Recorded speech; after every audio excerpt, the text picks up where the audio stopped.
አደራ? የምን አደራ? ናታንዬ እቺን ዕቃ ለዳጣ ትሰጥልኛለህ?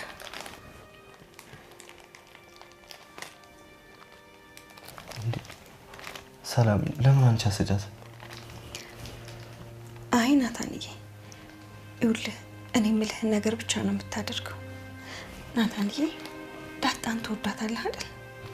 ሰላም ምን አይነት ጥያቄ ነው? አውቃለሁ እኮ ናታንዬ እንደምትወዳት አውቃለሁ። ግን እባክህን ዳጣን አደራ እሺ? በሰማይም ሆነ በምድር ዳጣን አደራ እንዳትጎዳት እሺ? ደግሞ ይኸውልህ እኔ እስካለሁኝ ድረስ ይሄን ነገር እንዳትሰጣት፣ እኔ ከሌለሁኝ ብቻ ይሄን ትሰጣታለህ። ደግሞ አንተም ራስህ ከፍተህ እንዳታየው እሺ? ሰላም ምን እያልሽ ነው? ቆይ ልትሄጂ ነው እንዴ? ሰላም ወደ ቻናል የቤተሰቦች እንዴት ናችሁልኝ? እንኳን ወደ ሰብለ ዩቲዩብ በሰላም መጣችሁ። ዳጣ ድራማ በዳጣ ድራማ በክፍል 66 ላይ እንግዲህ ሰላም አሁንም የልጇን አባት አልናገርም ብላለች። በአቋሟ እንደጸናች ነች። ነገር ግን ሌላ ነገር ተፈጥሯል። እንግዲህ ሰላም ጽፋ ያስቀመጠችው ወረቀት ጉድ ሊያመጣ ነው። እኔ ያልኩት ካልሆነ እኔ ፈልጌ ምንም ማጣት አልፈልግም የምትለው አቢጌል አሁንም ድረስ ሰላምን መከታተልን አላቆመችም። ሰላም ልጅ ወልዳ አስመርምሬ አባቱን እስከማውቅ ድረስ መቼም ቢሆን አልፋታትም እያለች በግልጽ አሁን ላይ እየተናገረች ያለችው አቢጌል እውነት ግን የሰላም ልጅ ከማን ዲኤንኤን ጋር ልታስመረምረው እንዳሰበች ራሱ በጣም ከባድ ነው። እንግዲህ አባትየው እሱ እንደምትጠረጥረው ጠንቅቆ ያውቃል። በተደጋጋሚ ካሜራ ሁሉ እየገጠመች ከመኪናው እስከ ሳሎን ድረስ ስታሳድደው ነበር፣ የገዛ አባቷን ሳይቀር ማለት ነው። ይህን ነገር አባትየው ያውቃል። እንግዲህ የሁሉ ነገር ሆኖ ምንም ሊሳካላት አልቻለም። ሁሉም ነገር ካሽፎባታል። ያላደረገችው ነገር የለም። በመጨረሻ እንግዲህ ማድረግ የምትችለው አንድ ነገር ነበረ። እሱም እንግዲህ ሳይሳካላት ቀርቷል። ብቻ አቢጌል የምትሞክረው ነገር ሁሉ እየተሳካላት አይደለም። ነገር ግን እሱ አሁንም መሞከሯን አላቆመችም።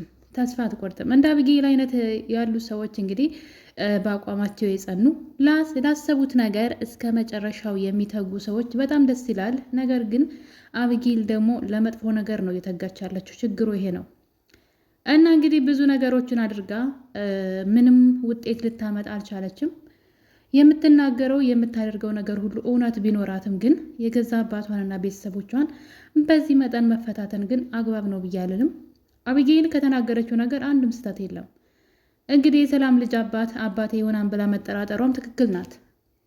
ወይ ናታን ወይ አባቴ ነው ብላ መጠራጠሯ እውነት ነው። ግን አውቃ ሳይሆን መጠራጠር ስለምትወድም ነገር መፈልፈል መጎርጎር ስለምትወድ ነው።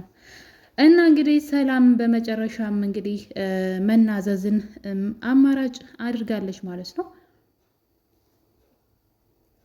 ሰላም በጻፈችው ደብዳቤ ላይ እንግዲህ ለዳጣ ነው። ዳጣን እናትሽ ትናፍቅሻለች ብላ ጠየቀቻት። ዳጣም ስቅስቅ ብላ በማልቀስ አዎ ትናፍቀኛለች፣ እቅፏን ባየው ፀጉሬን ብትዳስሰኝ ልጄ ብትለይ ደስ ይለኛል፣ እናቴ በጣም ናፍቃኛለች ስትላት ሰላም እስኪ እናትሽን በህይወት ብታገኛት እንዴት ነው የምታቅፊያት እስኪ ያሳይ በማለት እንግዲህ የአቶ ደረጀን ቃል ስላከበረች ነው እንጂ ለልጇ እሷ እናቷ ለመሆኗን ልትናገር ትፈልግ ነበረ። እና በመጨረሻም እንግዲህ ሁለቱም ሲላቀሱ ነበረ። ከዛ በኋላ እንግዲህ አንድ ነገር ማድረግ ፈለገች ሰላም። አሁን ላይ ሰላም መውለጃዋ ጊዜዋ ደርሷል። በዛ ላይ ደግሞ በጣም ያው እርጉዝ ስለሆነች ትፈራለች። በህይወት ላልኖር እችላለሁ ብላም ትፈራለች። እናም እንግዲህ አንድ ደብዳቤ ትጽፋለች። ይሄ ደብዳቤ እንግዲህ ስለ ዳጣና ስለ እሷ ነው። እሷ የዳጣ እናት እንደሆነችና እንዴትም እንደወለደቻት አሰሪዋ አቶ ደረጀ ሰክሮ እንደነበርና ያኔ በጣም ሕፃን ልጅ እንደነበረች አስገድዶም እንደደፈራት እነዚህን ነገሮች ሁሉ ጽፋላታለች። እና እንደዚህ ነበር የተረገሽው። ከዛ እንዴት ብሎ አቶ ደረጀ ትዳሩ እንዳይፈርስበት ልጅቷን አውጥቶ እንደጣላት ብቻ ሁሉንም ነገር በእንባ እየታጠበች አንድ ሳትቀር ለልጇ ጽፋላታለች። ምክንያቱም ሰላም የምትፈራው ነገር አለ። ምናልባት በመወልድ ጊዜ ብሞት ብላ ትፈራለች። ያኔ ለልጅ እውነቱን መናገር አለብኝ ታሪኩን። ምክንያቱም ታሪኩን ከእናቷ አንደበት ስትሰማው ህመሙን ስቃዩን ይዛ የኖረችው ሰላም ስለሆነች ከአባትየው በላይ እናትየዋ ልጇን ስትናፍቅ ስትሰቃይ እንደኖረች እንድታውቅላት ብቻ ብዙ ነገር ጽፋላታለች። በመጨረሻም ሰላም የጻፈችውን ጽሑፍ እንግዲህ ለናታን በወረቀት ጠቅላ መቼም ቢሆን አንተ እንኳን እንዳታየው እኔ ምናልባት ከሌለው ብቻ ይሄን ወረቀት ለዳጣ ስጥልኝ አደራ፣ አንተም ከፍተህ እንዳታየው በማለት እንግዲህ አደራ ለናታን ሰጥተዋለች። ናታንም እንግዲህ የተቀበለውን ወረቀት አደራ አንተም እንዳታነበው ብለዋለች። አንተም ይሄን ነገር አይመለከትህም፣ እኔ በህይወት ከሌለውና እዚህ ቤት ከሌለው ግን ይህን ነገር በአደራ መልኩ ለዳጣ ስጥልኝ። በዛ ላይ ዳጣን አደራ መቼም እንዳትጎዳት፣ ያለሃት አንተ ብቻ ነህ አደራ እያለች እንግዲህ በሰማይ በምድር ስትል ነበር። በነገራችን ላይ በሰማይ በምድር አደራ ይባላል። ግን እኮ በሰማይ በምድር ብቻ ነው አይደለ የሰው ልጅ አደራ ሊወጣ የሚችለው። ያው አባባሉን ለምዶብን ካልሆነ በስተቀር እኛ ለሰማይ አደራም በቃ መቼም አይደል በሰማይ አደራ ማለት አንችልም። ነገር ግን በምድር እስካለ ድረስ እንዳትጎዳት ልጄን ለማለት ነው የፈለገችው። እና ሰላም እንግዲህ ሁሉ ነገር ከጻፈች በኋላ ለናታን ትሰጠዋለች ወረቀቱን።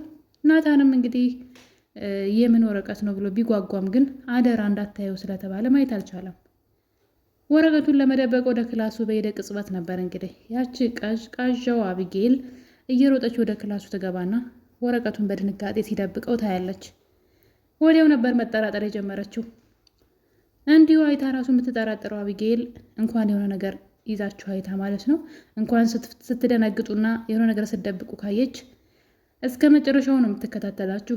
እና በመጨረሻም እንግዲህ ምን እንደደበቀ ብትጠይቀውና የያዝከውን ነገር ስጠኝ ብትለውም እሱ ግን አልሰጥሽም ያንቺ ንብረት አይደለም ብሎ ቢከለክላትም እሷ ግን ይሄ ወረቀት እጄ ገባን ጠብቀኝ፣ እኔ ፈልጌ የማጣው ነገር የለም በማለት ናታንን ስታስፈራራው እያየን ነው።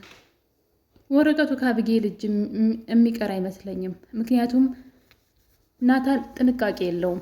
ሲጀምርም ድጋሜ ወረቀቱን ከደበቀው በኋላ በሩን ዘግቶ አስወጥቷት ድጋሜ ወረቀቱን በእጁ ይዞት ነበረ። በዛን ሰዓት ያደራ ዕቃ እንደሆነ እያወቀ ከዳጣ ውጭ ማንም ሊያዩ እንደማይገባ ካወቀ በሩን መቆለፍ ነበረበት። እሱ ግን በሩን ከፍቶት ነበረ ሳይቆልፈው ወረቀቱን በእጁ ይዞት የነበረው። ድጋሚ ያንን ሚስጥር የሆነውን ወረቀት ይዞ ልጅቷ በልህ በሩን ከፍታ ስትገባ በድጋሚ ነው ያየችው። ስለዚህ ያኔ ነበር እንግዲህ ይህን ወረቀት በእጅ ማስገባት አለብኝ ብላ አቢጌል ማሰብ የጀመረችው። በመጨረሻም እንግዲህ አቢጌል ወደ እናቷ ትሄድና ሰላም ለናታን የሆነ ያደራ ዕቃ ሰጥተዋለች በማለት ምን ይመስልሻል እናቴ?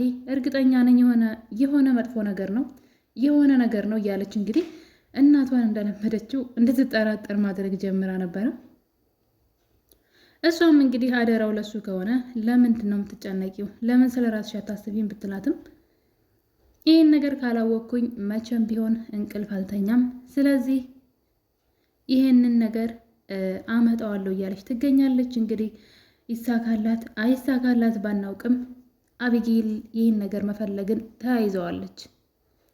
በመጨረሻም እንግዲህ ናታን ሲወጣ ጠብቃ ነበር ወደ ናታን ክፍል በመግባት እቃውን መፈለግ የጀመረችው። እናም እንግዲህ ሁሉም ቦታ ፈልገው ልታገኘው አልቻለችም። በመጨረሻም እንግዲህ ወደ ላይ ቀና ስትል ነበረ ከላይ መስታወቱ ስር ተጠቅሎ ተቀምጦ አይተዋለች። አቢጌል ይህን ነገር ስታይ በደስታ ነበረ። እንግዲህ እንዳልኳችሁ አቢጌል ፈልጋ ባይሳካላትም ግን ጥግ ድረስ እንደምትታገል በዚህ ማወቅ ትችላላችሁ። አሁን ላይ ወረቀቱን አቢጌል የት እንደተቀመጠ ደርሳበታለች። ከዚህ በኋላ ያንን ወረቀት ሳታወርደው ናታን ካልደረሰባት በስተቀረ ወረቀቱ የአቢጌል እጅ ይገባል ማለት ነው። ያ ማለት ዳጣ የደረጀ ልጅ እንደሆነች ሰላም የጻፈችው ወረቀት ላይ ታገኛለች ማለት ነው። እስከዛሬ ለፋችለት። በነገራችን ላይ ዲኤንኤን ሁሉ ምርመራ አድርጋለች እኮ አቢጌል። ነገር ግን ጸጉሩ የሰላም ነበረ። የሰላምንና የደረጀን ነበረ ወስዳ ያስመረመረችው እንጂ እዚህ ጥግ ድረስ እንኳ ተራምዳለች። ብቻ ምን ያላደረገችው ነገር አለ? እውነት ለመናገር ለጥሩ ነገር በዚህ መጠን ብትተጋ የት በደረሰች ነበረ። እና ደግሞ እያደረገች ያለችው ነገር ምን ያክል ቤተሰቧንና የቤተሰቦቿን ትዳር የሞቀ ቤታቸውን ሊያፈርስ ሊያበላሽ እንደሚችል ብታቅ ኑሮ ጥሩ ነበረ። ነገር ግን እሱን ነገር እያሰበች አይደለም። አሁንም ክፋትን ከመስራት ወደኋላ አላለችም። ሌላው እንግዲህ ዳጣና ናታን ናቸው። እንደምታውቁት ዳጣና ናታን ደስ የሚል የፍቅር ህይወት ውስጥ ገብተዋል። ሁለቱ በጣም ነው የሚዋደዱት።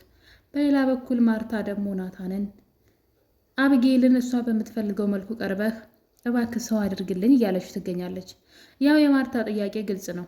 እሷ ትወድሃለች፣ ምን እንደምትወድህ አንተም ውደዳትና ቅረባት፣ ትስተካከላለች እያለች ነው።